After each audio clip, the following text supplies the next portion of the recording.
Now we are in the final stages of sightseeing at Sensoji Temple. I hope you are not tired yet. This is Caede. After passing through the Hozomon gate, you'll see a large building in front of you.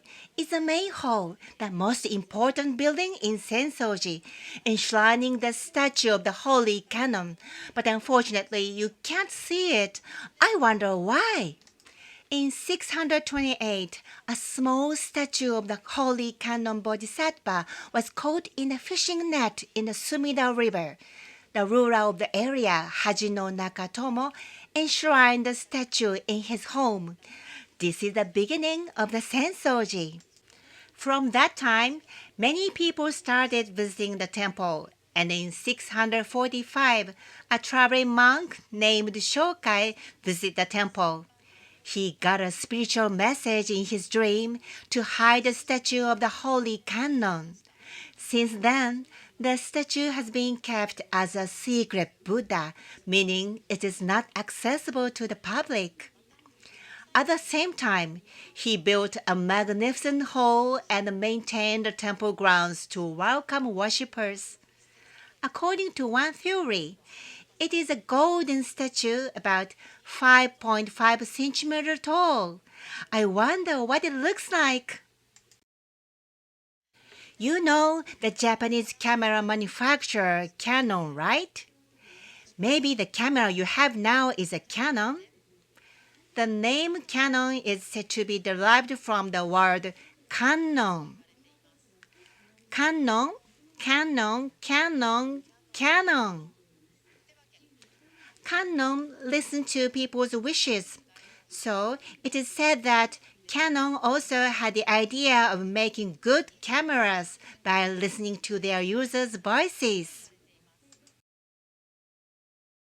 The temple has been destroyed by fire many times, but each time it has been rebuilt with the help of donations and the authorities of the time.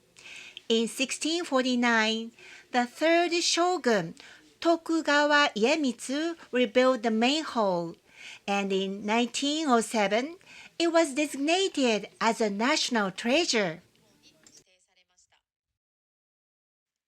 The main hall survived the Great Kanto earthquake of 1923, which collapsed a great number of buildings. But unfortunately, it did burn down in the Tokyo air raids of World War II. Later, in 1958, with donations from believers, the main hall was rebuilt with reinforced concrete, as it was in 1649. The hall's width is 34 meters. It is 29 meters high and has a depth of 32 meters. It boasts an impressive 56 pillars. It's quite magnificent. You can go inside, so please take a look. When it was rebuilt in 1958, the roof was covered with real ceramic tiles, but in 2010, all the tiles were replaced with titanium tiles to enhance safety.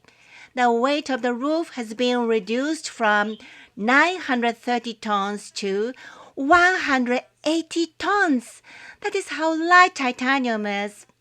Altogether, about 71,000 tiles were used. There are many sutra scrolls kept underneath the main hall building, and interestingly, the Kaminarimon, the five-story pagoda, and the main hall are connected by underground passage. It is closed to the public, but is used for special occasions, such as when dignitaries come to worship. Let's take a look at the large lantern in front. It is 4.5 meters high with a diameter of 3.6 meters, and it weighs a whopping 600 kilograms. It is a little bigger than the lantern at Kaminarimon. It's unclear how long the large lantern has been here, but it's said to have already existed in the Edo period. This lantern has been donated by an association of high-end restaurants and other establishments in Shinbashi, Tokyo. So the name Shimbashi is written on the front, and the names of 46 geisha and others are written on the back. The meaning of Shimbashi is new bridge. But here, even though it reads the same Shimbashi, it means bridge of intention. It is said that since Asakusa was a prosperous entertainment district in the Edo period, many people visited the temple, so the donator wrote the name of the town on the lanterns for their advertising purposes. 4 large lanterns exist in the precincts of Sensoji, but the one in the main hall is the largest. The current lantern was newly installed in 2020. The outer sanctuary just behind the large lantern is where the general public can enter. It is about the size of 130 tatami mats, that's roughly 215 square meters.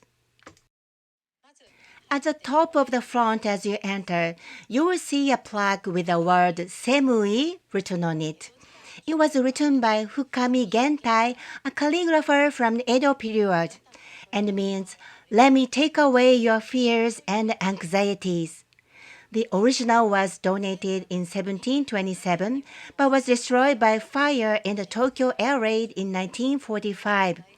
It was supposed to be renewed in 1958, but it couldn't because a single sheet of wood could not be found.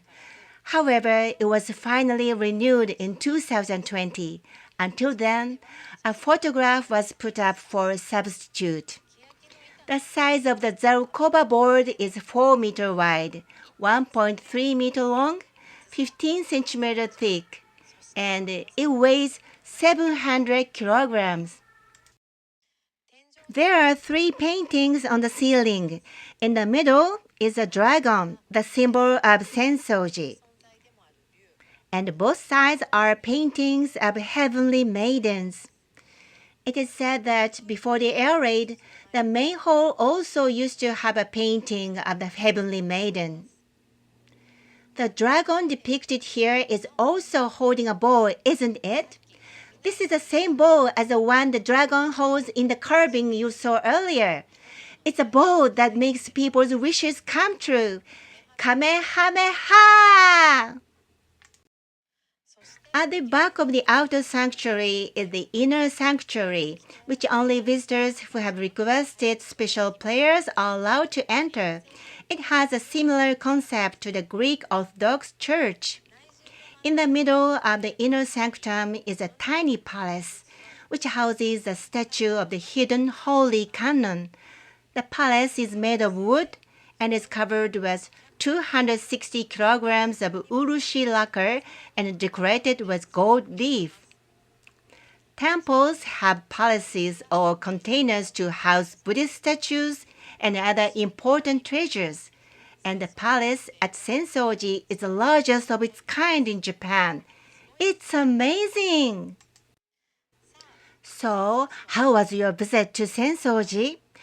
There's one more place I'd like to show you. Just next door is the Asakusa Shrine. You may be tired, but let's go there. Vamonos!